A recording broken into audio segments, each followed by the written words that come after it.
What's going on, y'all, Nick? Coming to you with another video. So, you guys, a lot of you enjoyed the video where I had explained how to actually calculate the feast days. But there is a point of contention where, do we go based off the black moon as the start of the month, or do we go by the first sliver of light? All right, so this video is going to clarify it. And I want to give a shout out to my dear beloved brother Zachary Madden, because he, reminded me of very beautiful scriptures that are brought forth in the book of Enoch. All right, so let's just get right into it. This video is not going to be long at all. I just want to really show you guys what we're dealing with. All right, guys. So this is the book of Enoch, and we are in chapter 73, and we're going to go to verse 4, right? And it says, "And thus she rises, and her first phase." Now, they're talking about the moon right now, all right, you guys? "And thus she rises, and her first phase." Let me see if I can even zoom it up for you guys so you can see it even more so. "And her first phase in the east comes forth on the 30th morning. And on that day she becomes visible." All right, on that day, she, the moon, becomes visible and constitutes for you the first phase of the moon on the 30th day, together with the sun in the portal where the sun rises. All right, so again, the first phase of the moon is when the moon is visible. All right, further proof of that, if you read some other translations, you can actually see, and it says this, right? "And thus she rises, and her beginning in the east comes forth on the 30th morning, and on that day she becomes visible, and is for you the beginning of the moon." You see, so that's even more clear. The beginning of the moon. "And on the 30th morning, together with the sun in the portal whence the sun proceeds." All right. So now let's actually go to another chapter of the book of Enoch, because this also explains it very well. This is chapter 78. All right. Let's zoom in real quick, and let's show you verse 12 and 14. All right. "And on the first day it is called the new moon, for on that day daylight rises on it." All right. I can't make this any more clearer. "And on the first day it is called the new moon, for on that day daylight rises on it."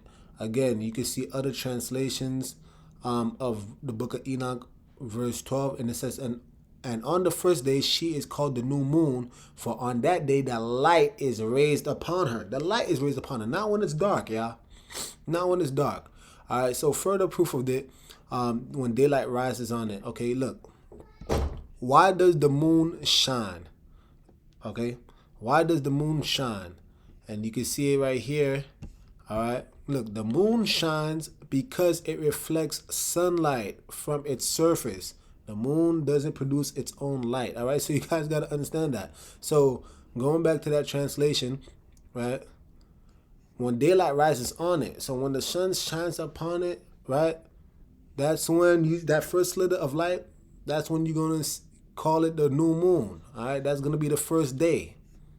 All right, and last but not least, let's go to the same chapter 78, but verse 14, and it says, "And on the side on which the light of the moon appears, there again it wanes until all its light disappears.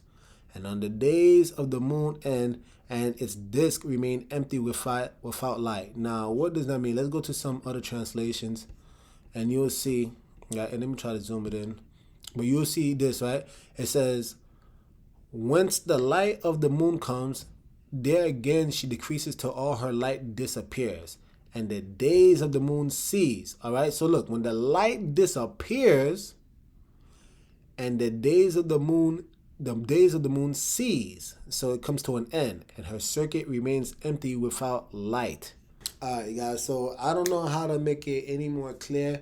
Anybody that's trying to calculate the new moon based on the moon being completely black is just not false. It's just false, right? It doesn't harmonize with scripture.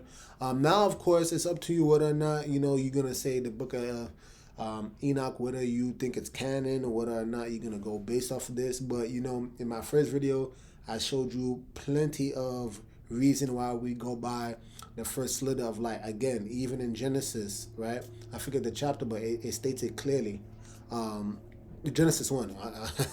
Genesis 1, right? It states very clearly, right, that the sun and the moon, these lights will be in the heavens for a sign. And when you look behind the word sign, it has to be a signal, a mark, some type of monument.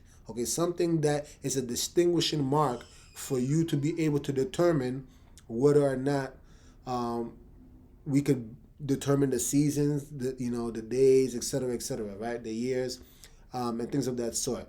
So again, it's pretty simple, all right? So if you're calculating the new moon, the first day, right? You gotta go based off the first slither of light and not when the moon is completely dark. I hope this video was edifying. Again, I told you this was gonna be extremely short. I want it to be in and out. But with that being said, bless you all. And feel free if you guys have any questions. There's been some brothers who have already reached out to me. I promote that. We should be able to speak and be able to discuss these matters because we're all trying to be edified and we're all trying to sharpen one another so that we can grow in the spirit of holiness. So I'm going to leave my email perhaps in the description section. If you hear a child crying, that's my that's my son. But yeah, I'm gonna leave my email down below so that you guys can actually contact me if you have any further questions.